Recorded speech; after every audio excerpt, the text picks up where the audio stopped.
স্বর্ণালী বিশ্বাস আসছি সোনারপুর কামালগাজী থেকে। তো পরমেশ্বর পিতার ধন্যবাদ, গুরু যিশুর নাম থেকে ঈশ্বরকে পাওয়ার আগে যে পরিস্থিতি ছিল কি খুবই দুর্বিষহ।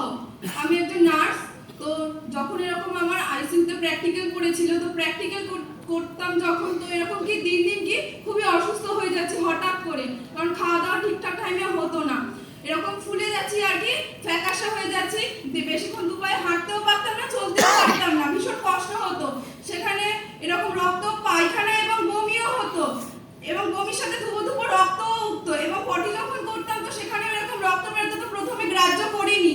তো আস্তে আস্তে যত দিন যাচ্ছে এরকম কি শরীর খুবই খারাপ হতে রয়েছে, কারণ দুপা চললেই এরকম মনে হয় যে পড়ে গেলেই মরে যাবো।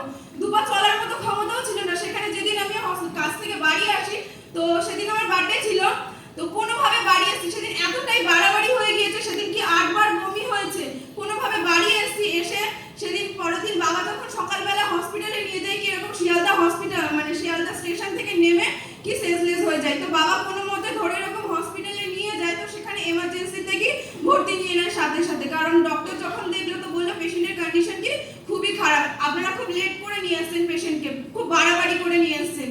তো যখন এরকম হসপিটালে অ্যাডমিট করা হয়, সাথে সাথে চ্যানেল করে ফ্লুইড লাগানো হয়, এসডিইউতে শিফট করা হয়েছিল এমার্জেন্সি থেকে।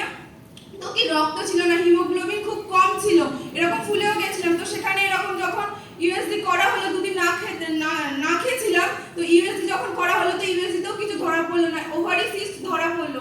তো সেখানে এরকম কি সারাক্ষণ কাঁদতাম, কারণ ঘুমাতে পারতাম না, অসহ্য পেটে যন্ত্রণা থাকতো।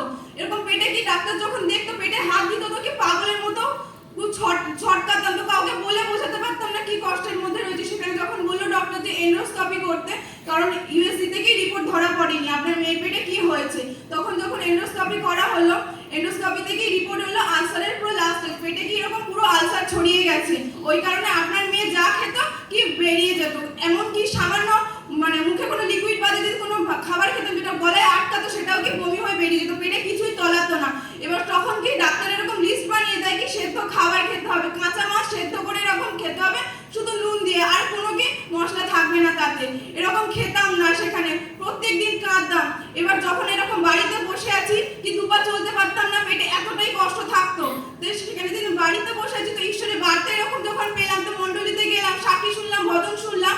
তো সেদিন বচন পড়েছিল মার্কেট 11-22, ঈশ্বরকে বিশ্বাস করো। সেদিন ঈশ্বরের কাছে খুব কেঁদেছিলাম যে পিতা, বাস্তব আমি খেতে তো ভালোবাসি, আমিও খেতে চাই, কারণ ওই খাবার আমার পিতা ভালো লাগছে না খেতে। সেদিন এরকম বাড়িতে এসে মাকে লুকিয়ে কাঁচা লঙ্কা দিয়ে এরকম কি ওই মাছটাকে মাখিয়ে খেয়েছি, তো এক থালা ভাত খেতে পেরেছি, কারণ খিদে অনেক দিনই ছিল। ডাক্তারকে এরকম পেটে মানে পুরো পেট ভর্তি করে খেতে বারণ করেছিল, কারণ পেট ভর্তি করে খেলে কি সেটা বেরিয়ে যাবে, পেটে তলাবে না। তো সেখানে যখন এরকম বাড়িতে আসি, এরকম মাকে লুকিয়ে যখন লঙ্কা মেখে ভাত খায়, তো খুবই তৃপ্তি সহকারে ধন্যবাদ দিয়ে যখন ভাত খায়, তো সেই ভাতটা কি পেটে রয়েছে, এবং বুঝতে পারলাম যে বমিও হচ্ছে না, না রক্ত বমি হচ্ছে। তো সেখানে এরকম কি ওষুধের ঝুড়ি ছিল, পুরো 1 বছরের ওষুধ ছিল, তো সেখানে কি টান মেরে ফেলে দিয়েছি, কারণ ঈশ্বরকে পেয়েছি, আমি আর ওষুধ খাবো না। তো সেখানে পরমেশ্বর পিতা কি আশীর্বাদ করেছে, তো আরো আশীর্বাদ করেছে যে এরকম কি ঈশ্বরকে পাড়ায় কি জিনের গ্রস্ত ছিলাম, অসুচি আত্মা। তো এরকম একদিন কাজ থেকে আসছি, এসে যখন এরকম ঘরে রেস্ট নিতে হঠাৎ করে কেউ এরকম কি গলা টিপে ধরে, তো কাউকে সামনে দেখতে পাচ্ছি না, সেখানে মুখ থেকে কি একটা কোকানি আওয়াজ বেরাচ্ছে। তো বাবা বাইরে ছিল, যখন আসলো তো চোখটা শুধু বেরিয়ে গিয়েছে। তো বাবাকে বলছে গলায় কি এরকম কেউ হাত দিয়ে রয়েছে, তো বাবাকে বলে বোঝাতে পারছে না যে আমার কি কষ্ট হচ্ছে। তো সেখানে সেদিন এরকম প্রথমে বুঝতে পারিনি যে কি হচ্ছে।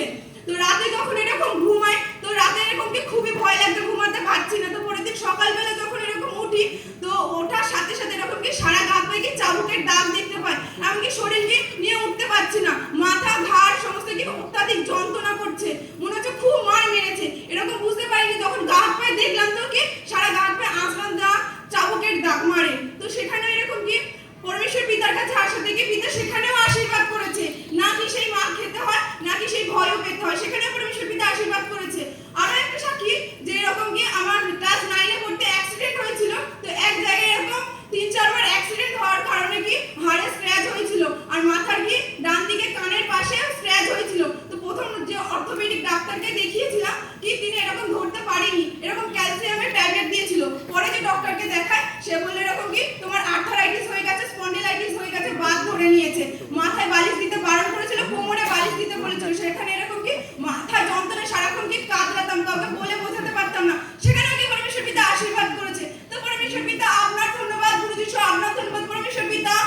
ভগ্নপুর থেকে পিতা আপনি আমাকে উদ্ধার করেছেন, এরকম তো আরো পরমেশ্বর পিতা ভাই বোন পড়ে আছে পরমেশ্বর পিতা।